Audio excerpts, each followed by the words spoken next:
So let's start. It's 9:05. So let's kick off with this webinar today. Good morning, good afternoon, ladies and gentlemen, dear colleagues.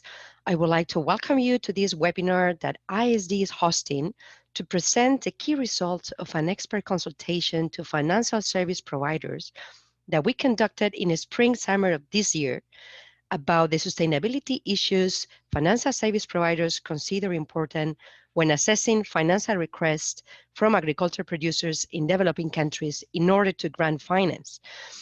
Thank you all for being with us today. As we all know, access to finance is a topic of importance for agriculture producers and for all development practitioners working on the ground, for which we have approximately over 125 participants registered to this webinar. My name is Cristina Larrea, and I am the lead of the Sustainability Standards program at IISD. And it's my pleasure to moderate this discussion with Francesca Nunez from IISD, who implemented the expert consultation, and with three remarkable guest speakers with vast experience working in the field of business development of agriculture producers and investment in developing countries. We do have with us Amy Hampel from Asian Development Bank. We have Dr. Birasa Nyamulinda from the Rwanda Development Board, Gert Henhorn from Rainforest Alliance, and Christian Novak from Frontier Markets Advisors. Welcome all to this webinar, guest speakers and Francesca as lead presenter. I would like to go through briefly to the agenda before we start. Hang on. Yeah. I would like to briefly go to the agenda before we kick off. First, we will provide some remarks of the background of this expert consultation and why IISD has done it. Then we will move to the presentation of the results while opening the dialogue with our guest speakers. This section will be the core of this webinar and will lead us to the Q&A with the audience.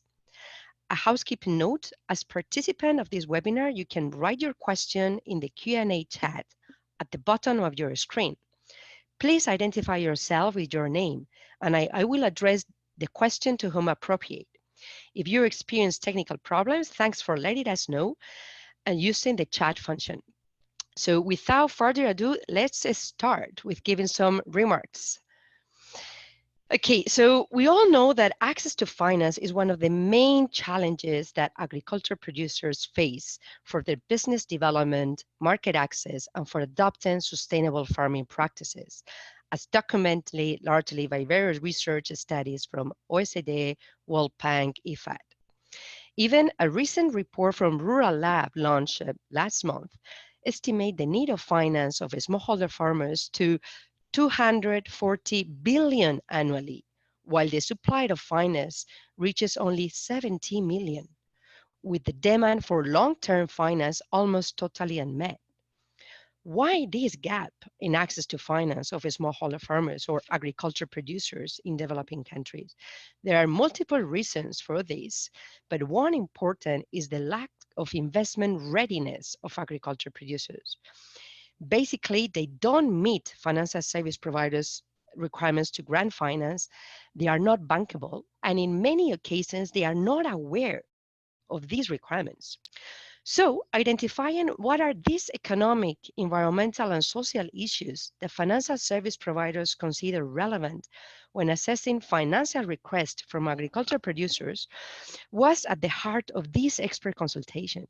And I am saying economic, social, and environmental, since, as we all know, in the last couple of decades, these issues have been considered more and more by investors in their risk assessment and investment decision making.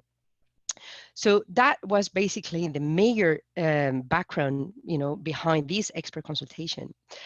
So agriculture producers for this study and across this webinar refers to individual farmers that are organized either in cooperative, small and medium-sized enterprises, or producer organization. And we conducted this study to contribute to the upcoming State of Sustainability Initiatives review that analyzed voluntary sustainability standards from the perspective of reducing financial risk and as a proxy for impact, Since some of these sustainability issues that we assess and we question financial service providers are also included in the criteria of voluntary sustainability standards that require producers to comply with. Just to give a bit of details about the methodology that we implemented this expert consultation, it took place in the summer, during the spring and summer. It was composed of mainly 70 questions, rating questions. And the sustainability issues that we develop and we included in the expert consultation is a result of analyzing 12 sustainable finance frameworks and reviewing literature on credit rating factors. So after reviewing these 12 sustainable finance frameworks and credit rating factors, we define these sustainability issues that we request, and we assess financial service providers, their perception about their importance in order to grant finance. The consultation was launched in June, and we target about 50, our target was to get 50 responses. We obtained, as of 9th of July, 51 responses, and we had like a completion rate of 96.4% of the 70 questions that were included in the survey. We invited financial service providers from all over, and the survey at the expert consultation was distributed through IISD, Aspen Network of Development Entrepreneurs, and United Nations Principles for Responsible Investment.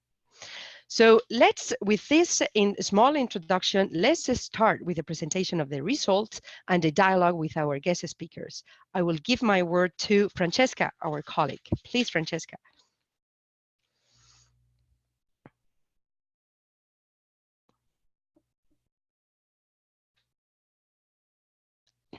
Francesca? Can you unmute yourself? Yes, I'm here. Good morning, everybody. Thank you, Christina.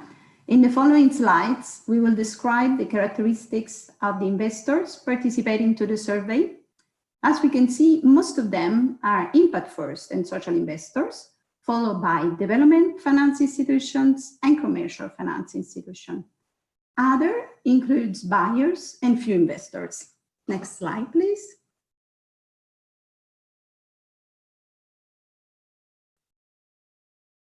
Thank you. In what regions are you headquartered?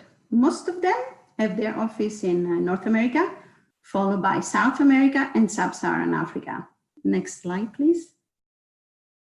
In what regions they mostly invest in agricultural producers?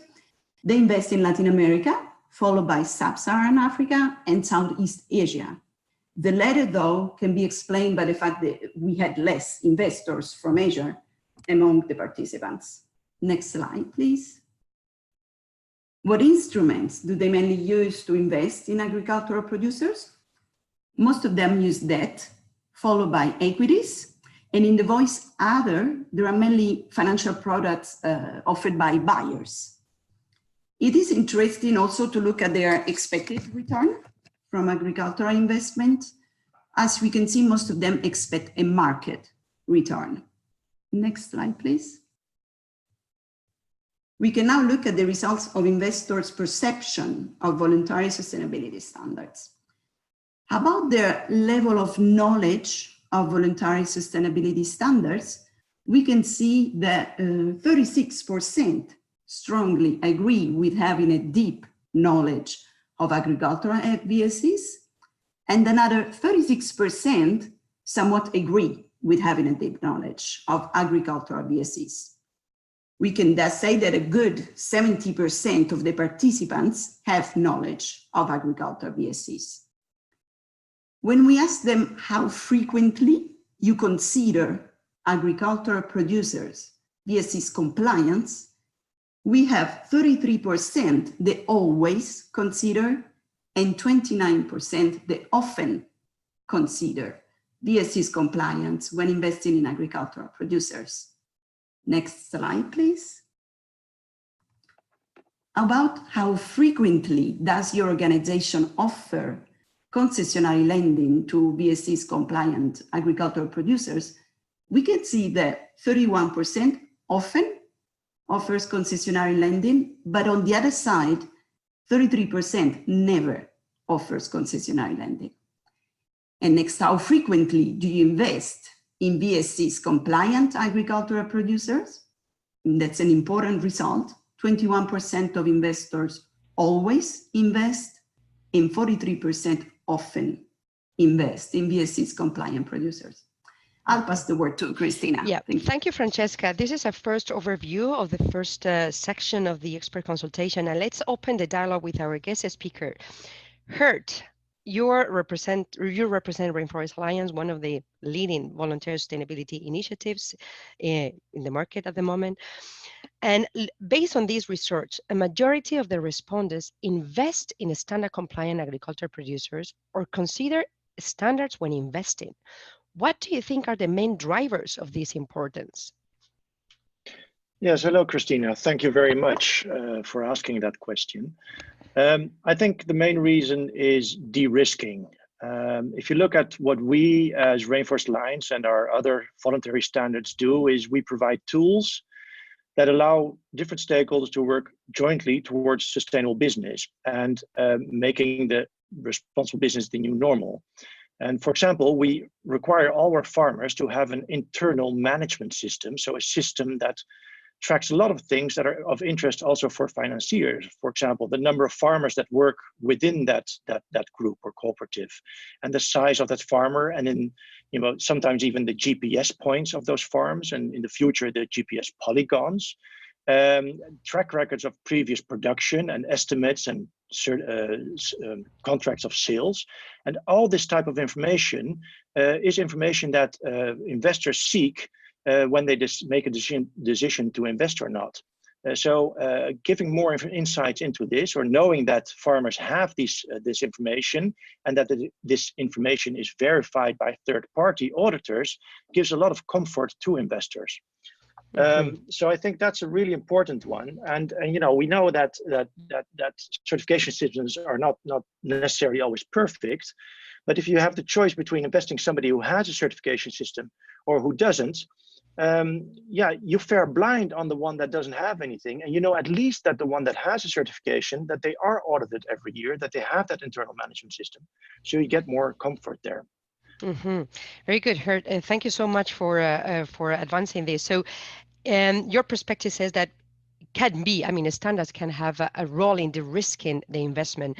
We do have two representatives of investors here, Amy from Asian Development Bank and Christian Novak from an impact investment. So let's ask them, even though standards, might de-risk, and investors, as the result tell us, they often choose standard compliant agriculture producers to invest in agriculture initiatives.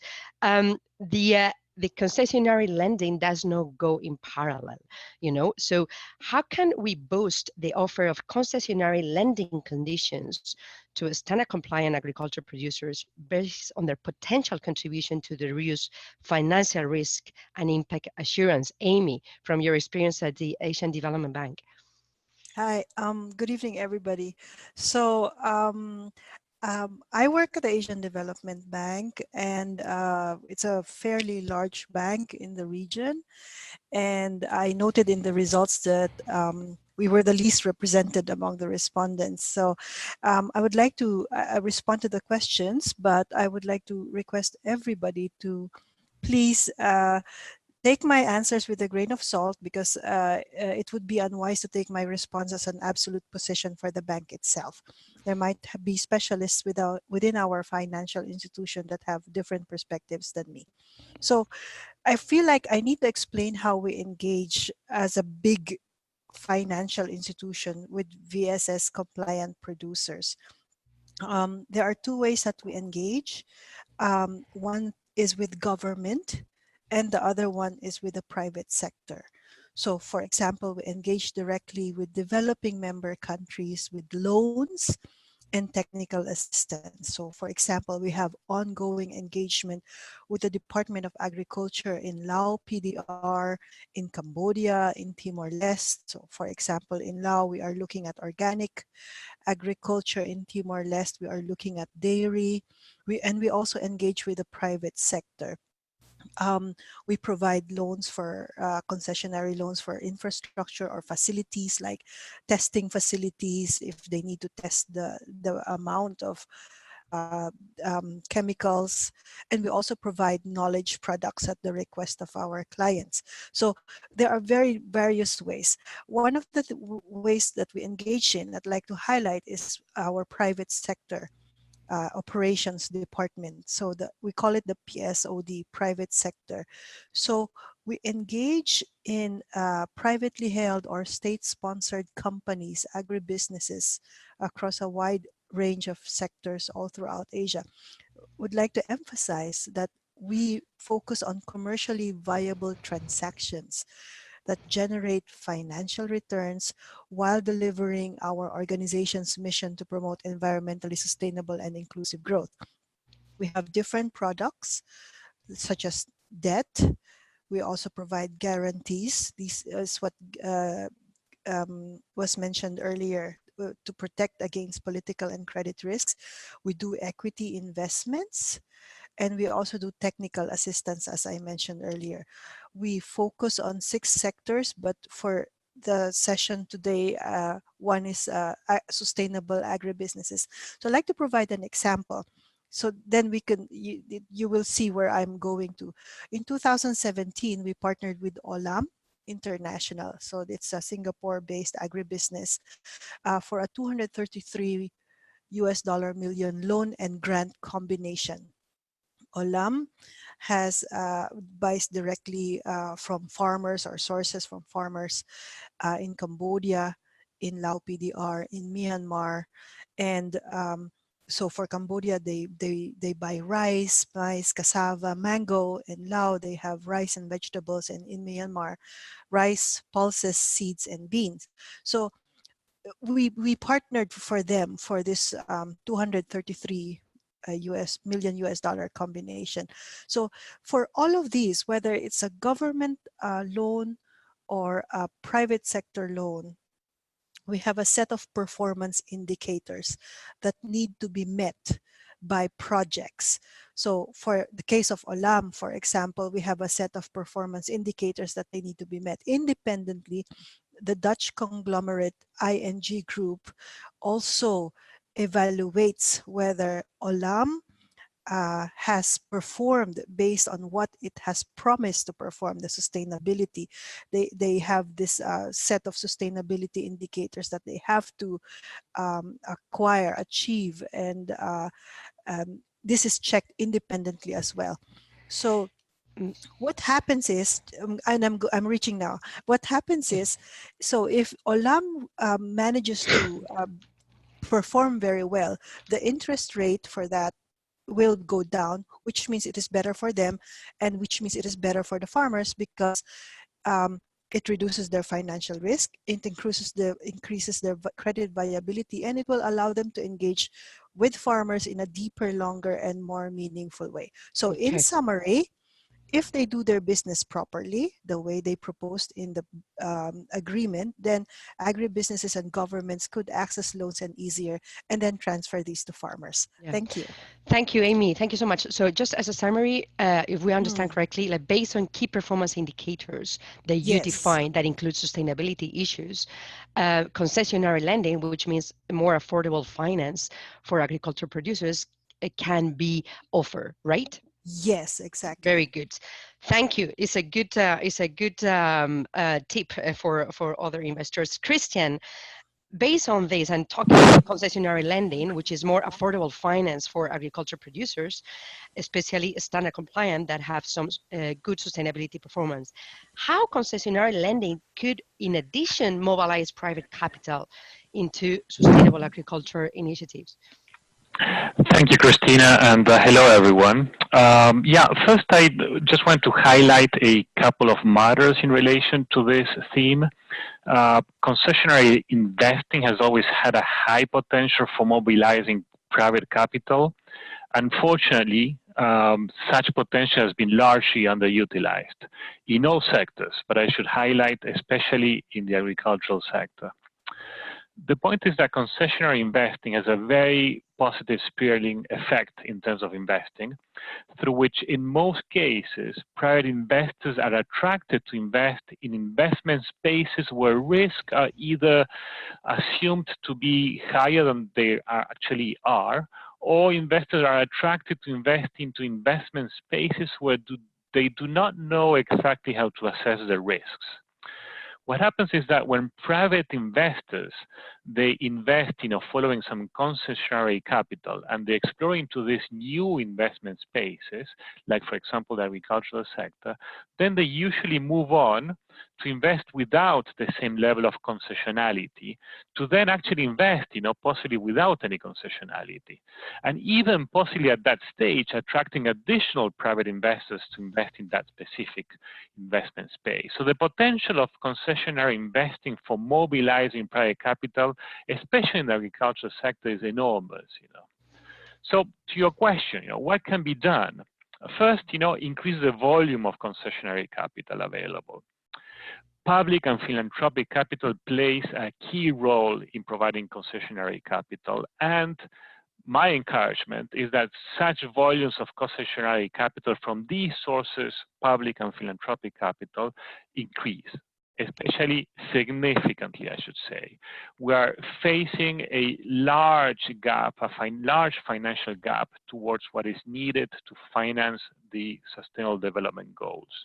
And concessionary capital has this huge potential of mobilizing relevant volumes of private capital. I especially highlight the role of GFIs. Second, to your question, what is important, in addition to volume, is to provide concessionary capital in all ways possible, not just to stick, to traditional ways, And there's no need to be innovative or create new things, There has been existing over many, many years, even in the traditional commercial banking space, concessionary capital that could be used as well in these spaces for development, whether it's tailoring structured first losses or including insurance products or just, providing very standalone and simple guarantees. So innovation can be applied, but anything that has also already been used for many years can actually be applied. Very good. Very good. Thank you so much, Christian. So there's two main ideas that you mentioned: blended finance, or the incorporation of public and philanthropic funds in order to allow concessionary lending, as well as innovation and diversification of products that can mobilize private capital and to support concessionary lending. Thank you for your responses. Let's continue with the presentation. Francesca. Yeah. So I will now, in this section, we are going to assess, we're going to present the perception that respondent financial service providers had to these sustainability themes. Those are the sustainability themes that we included in the expert consultation, and we asked financial service providers about their perception of whether they are important or not, or to what degree they are important when assessing financial requests of agriculture producers. So we have them, some of them are economic, like governance, business management, others are environmental, others are social. So Francesca is going to walk us through to present the results of this assessment by the participant sample of financial service providers. Please, Francesca, go ahead. Thank you, Cristina. In the next figures, we can look at the importance of sustainability themes for financial risk reduction and impact assurance when invested in agricultural producers of developing countries. How can we read this table? 73% for governance means that 73% of the participants perceived the governance team as of high importance to reduce the financial risk of an investment, while 68% of the participants perceived the business management team as of high importance to reduce the financial risk of an investment. The scale of values that we propose to investors to choose the importance of each team is shown at the bottom of the table. Unimportant, low importance, moderate importance, and high importance. Next slide, please.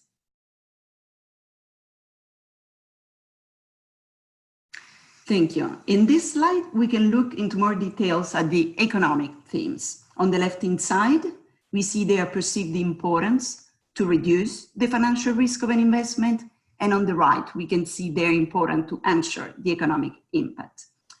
To identify where investors' priorities stand, we focused on the percentage of high importance responses, which means the percentage of investors that defined governance and business management as of high importance to reduce the financial risk or ensure economic impact.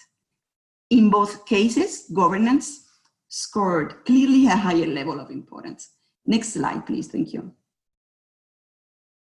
Here we focus on the environmental themes.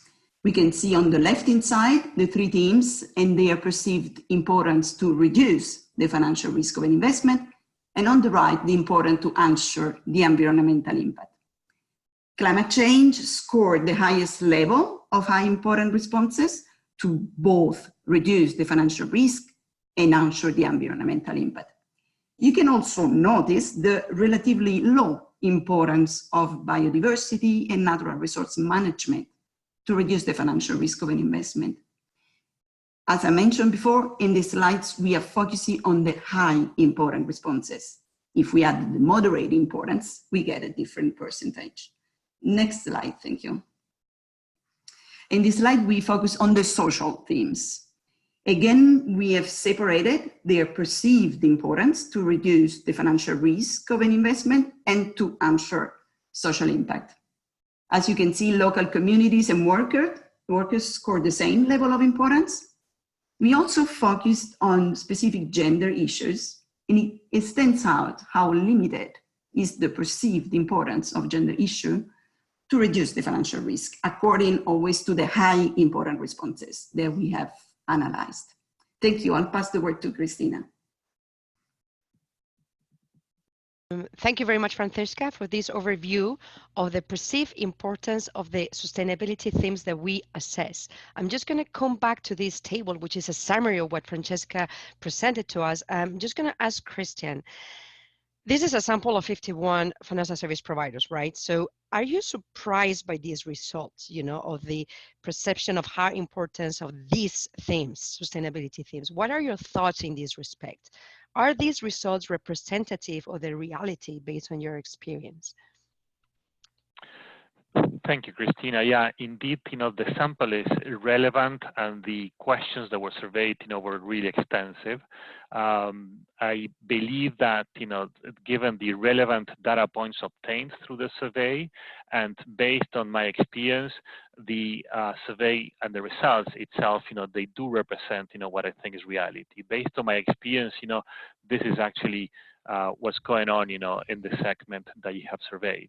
Just to highlight, some unsurprising results.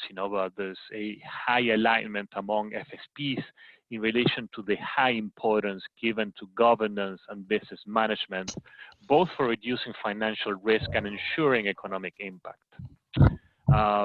Other to highlight, although I should say the ones that I'm going to highlight now, personally disappointing, but yes, indeed, they do represent, reality, is, for example, there's low 42% of FSP respondents that assess water conservation measures as high importance for reducing financial risk. While, of course, the access to water is essential for any agricultural business to generate any revenues. Another one that, in the same sense, it's aligned to what I see among, my clientele, but I guess, we can all agree, disappointing in terms of the amount of respondents, that, for example, 36% of them assessing gender equal remuneration as high importance for reducing financial risk, and only 57% for ensuring social impact. This represents, indeed, the importance of working with FSP to understand, the importance about, some of the social aspects, that they should be considered when assessing investments in the sector. Mm-hmm. Especially when we look at these percentages and we realize that 36%, 49% of them, there are quote unquote mission related, investors, including GFIs, impact investors and so on. These specific highlights, that I just mentioned, that are, below that level, it does represent, that much more has to be done in understanding the risks, that relate to social matters as well. Very good. Thank you. Thank you very much, Christian, for your commentary. We will get deeper into this perception of environmental and social issues as we progress in the webinar. I would like to give the word now to Dr. Birasa from Rwanda Development Board. They're from Kigali. I mean, we do have here like governance and business management. They are the most important themes, that financial service providers consider relevant when assessing financial requests from developing countries, agriculture producers in developing countries. So, Dr. Viasa, from your work with the government and also with agriculture producers in Rwanda, how could governments in a developing country context contribute to enhance governance and business management of agriculture producers? Issues include, corruption, bribery, transparency, economic viability. How there is a role of the government to play here. I mean, given the importance of these two issues for financial service providers to access finance, what is the role of government can do? Yeah, thank you so much, and hi everyone. So I've been off and on. I'm really happy to join this conversation. Well, I think the role of government here is very, very important when it comes to the governance and the business management for various reasons. Not that I'm speaking here while I'm working for this organization, Rwanda Development Board, that plays a very big role in terms of facilitating private investors, especially to reduce, the challenges that these people face in different ways. For me, I think all of these things, I can just put them in one thing, what we call red tape costs. Because for any investor, a private investor, being small, medium, or large, he would be happy always to do the business when there's no challenges, when there are no problems. So government being in place, it has to always be there to reduce the challenges, what we call red tape costs. So I'm speaking here on taking the example of my country or the my government. It has worked very, very much in terms of reducing these problems to ensure that the private investor can access information by creating, the linkage between the lending institutions, by creating the linkage between the investors and the market, and ensuring that the information can easily flow between the users being, the private institutions, the public, and so on and so on. So the issue of corruption, bribery, and the lack of transparency in all things that are taking place is a very big challenge in terms of promoting investment. So I think for developing countries, this thing is highly needed to reduce all types of hurdles that are related to mismanagement, that are related to poor governance, that are related to the issue of information not being flowing to all players along the value chain. So I think this is, in a nutshell, it's very, very important on how government is communicating to the different players, how government is sharing the information with the different stakeholders, and how it's facilitating people by creating the environment that's conducive to all players in terms of regulations, in terms of policies, and all of that. So I think that's what I can say. Okay, very good. Thank you so much, Dr. Virasa. So basically, just as the summary is the role the government can play in reducing the cost for investing in agriculture producers, as well as providing the enabling environment to address the challenges that producers face for improving their performance in governance and business management. Thank you for sharing your experience. We will come back to you later on. Following this revision of the perception of sustainability themes, let's go to review what is the perception of participant financial service providers of each of these sub-themes included in the expert consultation. Please, Francesca, go ahead. Thank you very much, Christina. In this slide, we have selected specific sub-theme of the environmental theme. We highlight their importance for both reducing the financial risk and ensuring environmental impact. How did we select these sub-themes? We have ordered them based on their importance to reduce the financial risk of an investment. So these are the three sub-themes that scored the highest level of high important responses to reduce the financial risk. These are climate change adaptation measures, solid waste prevention measures, and water conservation measures. As we can see, climate change adaptation measures scored the highest level of high important responses to both reduce the financial risk and ensure environmental impact, while water conservation measures scored a rather high importance for reducing environmental impact, but a relatively lower one to reduce the financial risk of an investment. Next slide, please, Christina. In this slide, we look at the selected social sub-themes according to the same criteria, selecting the 3 social sub-themes that scored the highest level of high important responses. Nevertheless, the 3 themes, employment relation measures, community health, safety and security, and women employment and participation, show a rather low level of importance. We thus propose to zoom on gender issues to look at their details to both reduce the financial risk and ensure social impact. It clearly stands out that gender issues are more important to ensure the social impact rather than to reduce the financial risk. And it especially stands out, you certainly noticed it, the equal remuneration as a rather low level of high important responses to reduce the financial risk of an investment. I'll pass the word to Christina. Thank you. Okay. Thanks, Francesca, for presenting this review of perception of sustainability sub-themes. Based on these results, I would like to ask Christian and Amy from the investment perspective. As we have seen, environmental and social issues are perceived by participant financial service providers to be more important to ensure impact rather than to reduce financial risk. Why do you think this is happening, and what needs to be done to strengthen financial service providers' awareness of the relevance of these issues in reducing financial risk of investment, especially in the agricultural sector that depends a lot on natural resources? Christian, can you start, please? Yeah, thank you. I'll especially be brief.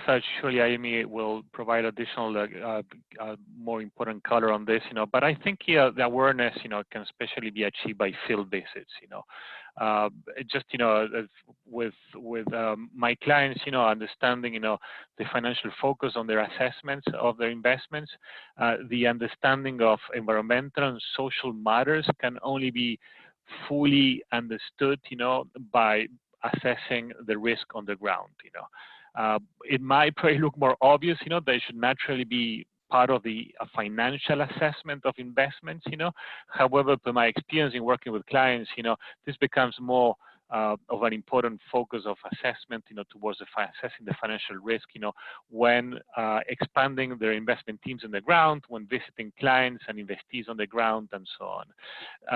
As it's also presented maybe further on in the presentation of the separate results, the importance of risk management, seems to be unequal among different RSP, the investment providers that were responding to the survey, So, there might be some additional reasons, why this, the results for the specific questions have been so sort of between unexpected, or understandable, But anyways, I mean, again, the recommendation of assessing these investments on the ground, and understanding the social and environmental matters, that present risks, that should be assessed towards the financial assessment, it's indeed, something that should be focused further. Mm-hmm. Very good. Thank you, Christian. It's a very clear recommendation. Amy. Yes. So I would like to again point out that the Asia and Pacific region is underrepresented in the survey. So perhaps if we had more respondents from the region, then environmental and social issues would be less, and more, and then it would be, others would be more important. But anyway, given that area, I'd just like to say that ADB has 7 operational priorities, And 3 of these operational priorities refer to addressing poverty, tackling climate change, and promoting rural development and food security. All of our operations are guided by these 7 areas. So in terms of VSS compliant smallholder farmers, these 3 areas guide our involvement with them. So they must tackle climate change and promote rural development, food security, and address poverty.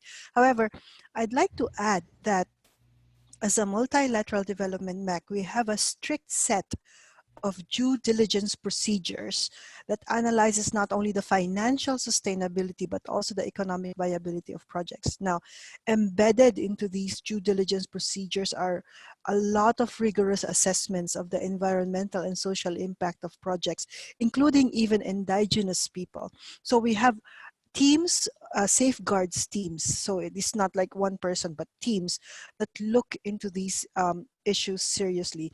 Now, to reduce the financial risk of investments in the agricultural sector, we really value collaboration among financial institutions. What we mean by that is in terms of monitoring, evaluation, and disclosure of the performance of agribusinesses that we lend to. Now, only with the knowledge that the KPIs or key performance indicators are achieved will we as a multilateral development bank and the other financial service providers be assured that there is a low risk involved in investing in agriculture. This has been mentioned also by Christian before me. That's it. Very good. Thank you, Amy. So basically, you are incorporating more in your risk assessment, environmental and social issues, which is, the point recommendation that Christian suggested. I would like to invite here Hert, because if investors are need to probably incorporate much more, sustainability and social issues in their financial risk assessment, probably standards, voluntary sustainability initiatives that they have this knowledge might have a role to play here. So, Hert, how can voluntary sustainability standards support investors to better understand and value the importance of environmental and social issues in reducing financial risk? You mentioned that earlier in the webinar, but please, can you comment on this? Yes, thank you very much. Yeah, so these social and environmental and governance risks are really becoming material, and not only directly but also indirectly. So if you take, for example, reputational risk, what happens if an investee, somebody you invest in, is associated with deforestation? That can be a huge reputational risk that can also hit the financier or hit the financial bottom line of that investee, and therefore the investor will feel that too. Same thing for legislative risk. You can say that there are more and more legislations coming up. For example, the French and the Dutch due diligence law for child labor, or the U.S. law on forced labor, where companies can be fined for not complying with due diligence procedures in their origins.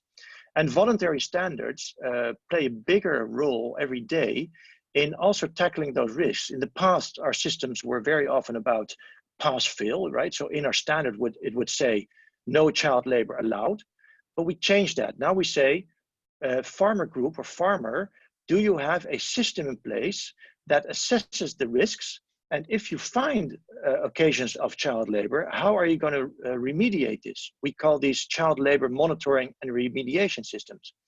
And these risk-based approaches are further integrated into our standards, not only for child labor, but also for other social issues, and also, for example, for deforestation issues. So in that sense, if you look at the development of voluntary standards, you see that they're advancing greatly in providing much more of these insights and tackling and addressing the same risks that financiers feel, and making sure that these risks can be tackled. Another example is that we identified a lot of 61 cocoa corporations in Ivory Coast that may experience a higher risk of living close by a protected area, maybe within a protected area. So in the new standard, in our latest update of the standard, we require these farmers to supply GPS points for their farms. And in the future, we'll expand that to GPS polygons so that we really see how their farms are laying in the landscape and how they link to protected or non-protected areas. And these insights give more comfort to the financial sector and can help reducing the financial risks. Very good. Thank you, Gert. Thank you for providing these examples. Very clear. Let's continue because we are close to, I mean, might extend few minutes if everybody is okay, because the discussion is relevant with all the speakers. Let's continue with the presentation, and then, Francesca, please do us a summary of this perception of financial service providers. Thank you very much. Here is the summary of all the sub-themes and their perceived importance to reduce the financial risk of an investment. The higher part of the graph shows the sub-theme that scored the highest level of high important responses, notably supply chain practices, economic viability, while the bottom shows the sub-themes that have the lowest level of high importance. It is interesting to see that worker health and safety shows the lowest level, while community health and safety has a much higher level. Next slide, thank you, Christina. This next one shows again another summary to ensure impact. On top of the graph, we have corruption prevention and economic viability. And again, at the bottom, we find the same sub-themes like in the previous slide: biodiversity, cultural preservation, and workers' health and safety. Next slide, please. Okay. Yeah, go ahead, Francesca. When I analyze the results of the section dedicated to economic criteria. Next slide, please. This table shows how this analysis is organized. We have developed economic criteria within two major themes, governance and business management. The economic criteria are embedded in several sub-themes that you can see in the table, like compliance with laws or economic viability. And we have developed an importance index for a more comprehensive analysis. In this index, the moderate importance responses have been excluded. Next slide, please. Thank you. Here we represent the importance index for all the governance criteria. The higher the level of the index, the more important is the corresponding economic criteria. Management experience scored the highest level of the index, followed by proof of ownership, proof of compliance to social and environmental laws, and so forth. Next slide, please, Christina, thanks. In this slide, we have all the criteria within the business management theme.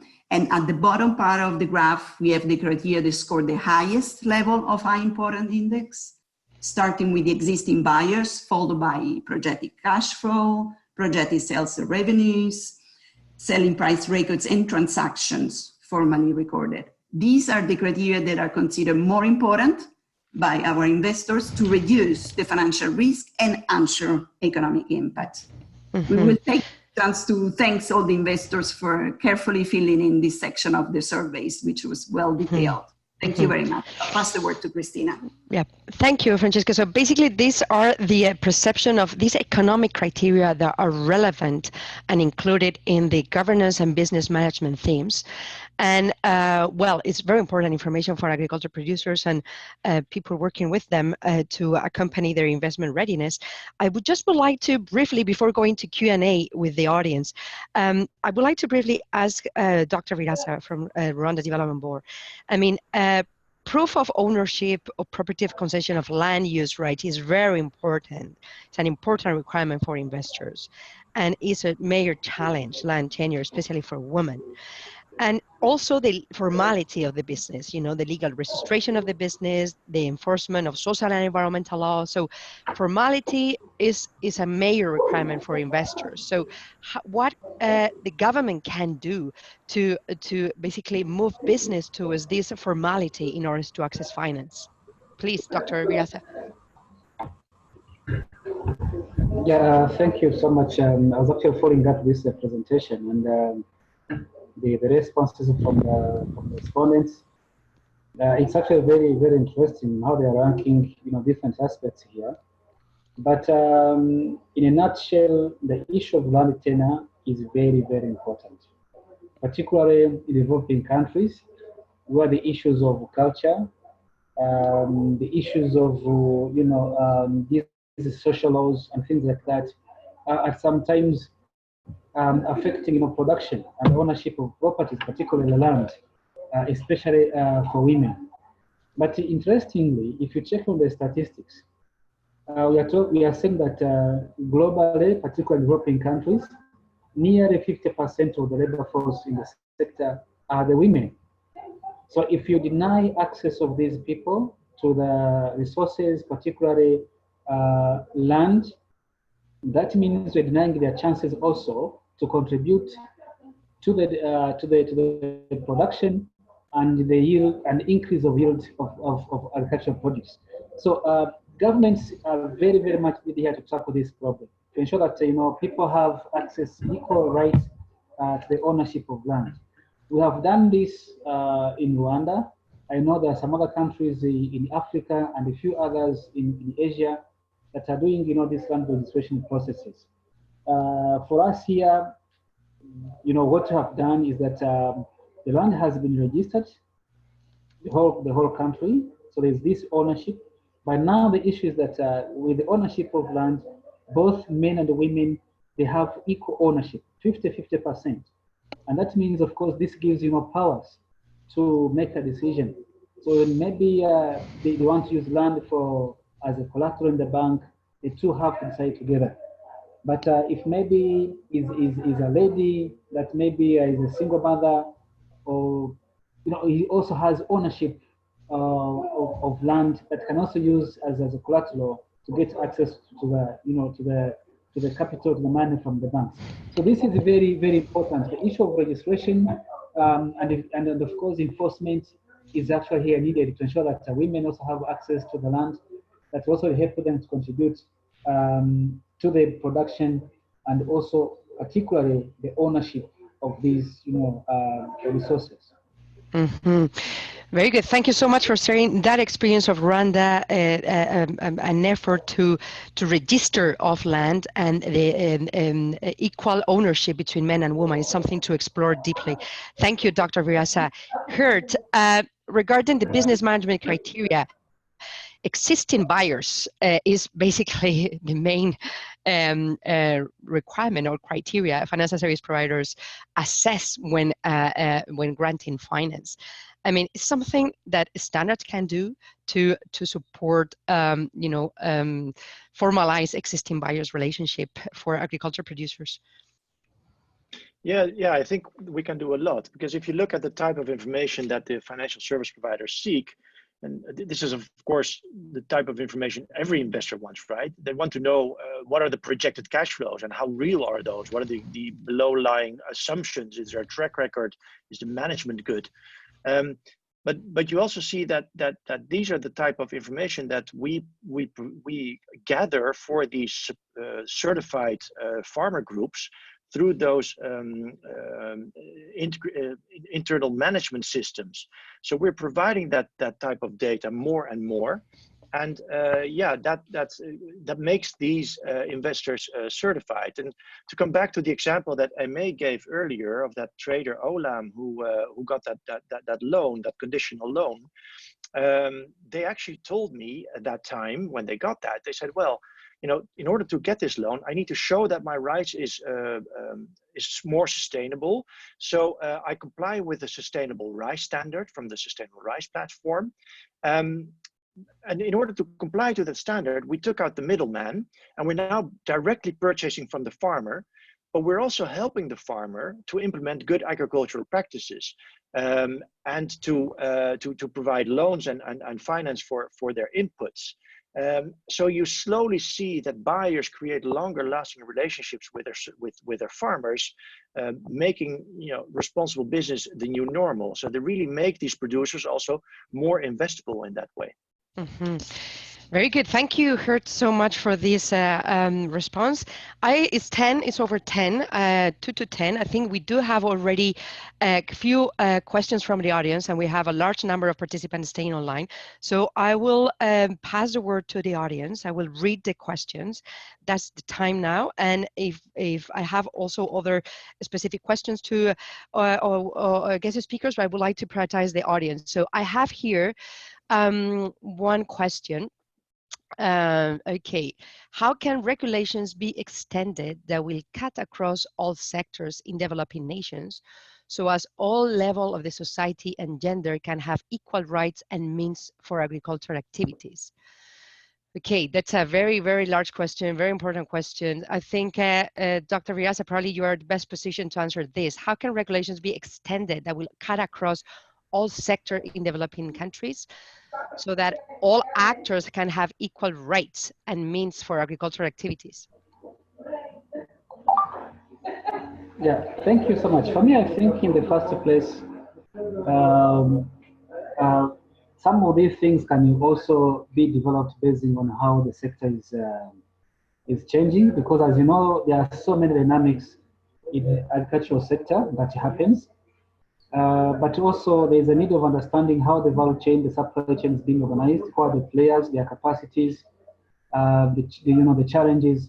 So, and the understanding of the vertical integration of this, supply chain and how the players are connected is very, very important. So the regulations can only be set to help create the equal playing ground for everybody that is taking part in the supply chain of any commodity. So that's very important. So these regulations, of course, when are being put in place, they have to take care of the capacities of people, the institutions, the organizations that are taking part in the supply chain, their capacities, their influences, and how they can make everybody in the whole chain benefit from from the business. So it's very, very important, first of all, before we put these regulations, to understand how the supply chain is being organized. Who are the key players? What are the needs? And if you're putting up with the regulations, are they going to create the linkage to have this network functioning properly? So that's very, very important. So we have seen most of these countries, I'm even talking like the example of our countries here, we put some regulations.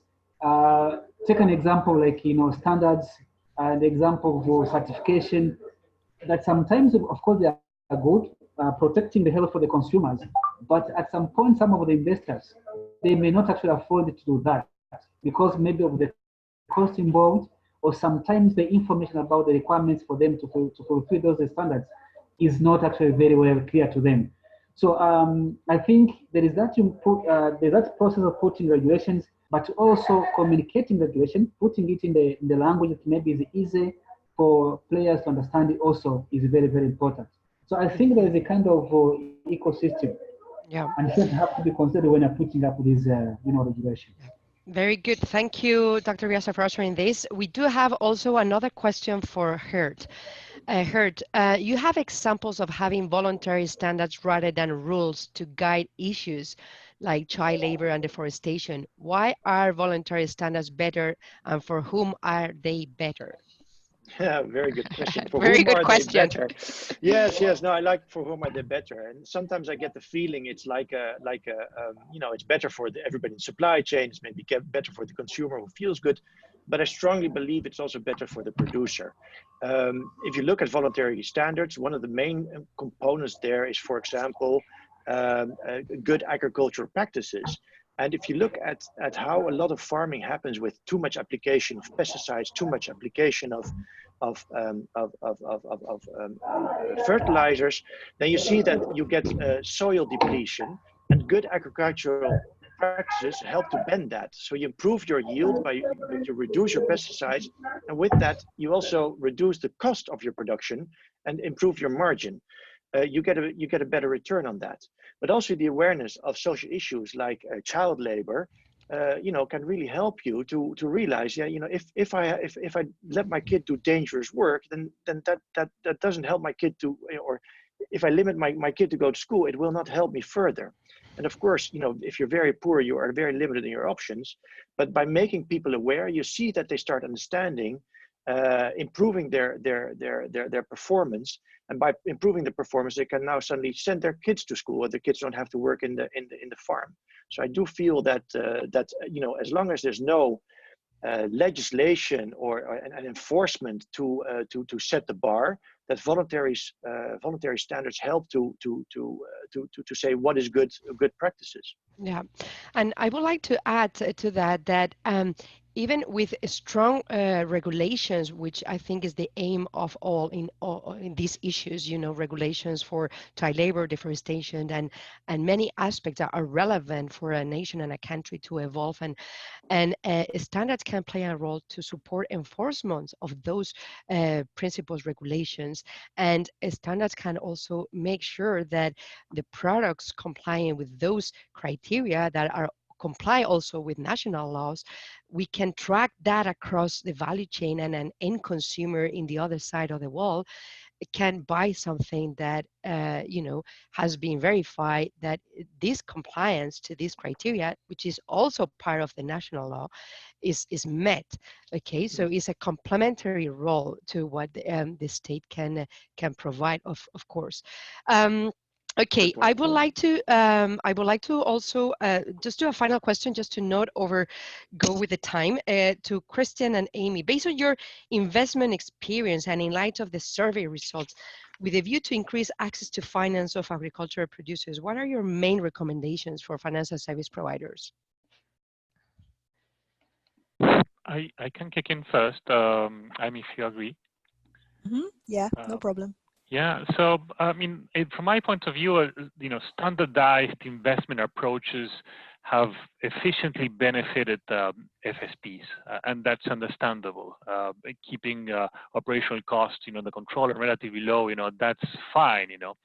But you know, such sort of standardized approach that I make reference to does not always, and actually rarely, result in the highest developmental impact and outreach, results in maximizing collaboration with public capital, neither normally result in mobilizing meaningful volumes of private capital. So, you know, in my opinion, you know, to achieve all this that I just mentioned, you know, my main recommendation to FSPs is to strengthen their efforts, uplift their skills, towards, you know, tailoring investments and investment structures to the needs of the investees and also to the needs of co-investors. That's also the only way to collaborate more with both public capital sources, but also very importantly to mobilize additional capital from the private sector as well. Okay. For multi-development banks, such as the Asian Development Bank, we look at transparency, accountability, and good governance when we engage with agribusinesses and even governments. So as slide 22 shows, proof of compliance to social and environmental laws are very important for investors. We do not deal directly with smallholder farmers, and this has been one issue that we were resolving in the chat. But therefore, we encourage FSPs and agribusinesses to be rigorous in the documentation, to increase transparency and reporting. We have a whole team that looks into good governance and fraud even. So we look into the agreed set of performance indicators, whether they have been met, and or performance linked disbursement, if any, with the lenders. And above all, increased coordination and communication with the investors, with the local government is always important because we deal with at a higher level. Yeah. Good, thank you for those remarks, Christian and Amy. I think with this answer, we are closing the webinar. We are over 8 minutes beyond, but it was a really rich set of questions and answers from the guest speakers. Thank you, the 4 guest speakers, for being with us today. Thank you, Francesca, for presenting, and thank you for all the participants that stayed tuned until this long. I would like to say only that there is 2 things that follow this webinar. We are going to publish an article that presents the results of this webinar, of the expert consultation. That would come in the coming weeks before the end of the year. And also stay tuned for the coming SSI Finance Review that will assess voluntary sustainability standards against these sustainability issues and perceived relevance that financial service providers have assessed based on this expert consultation. I would like to thank you all, and we will share the recording to all the registered participants. Thank you for being with us today.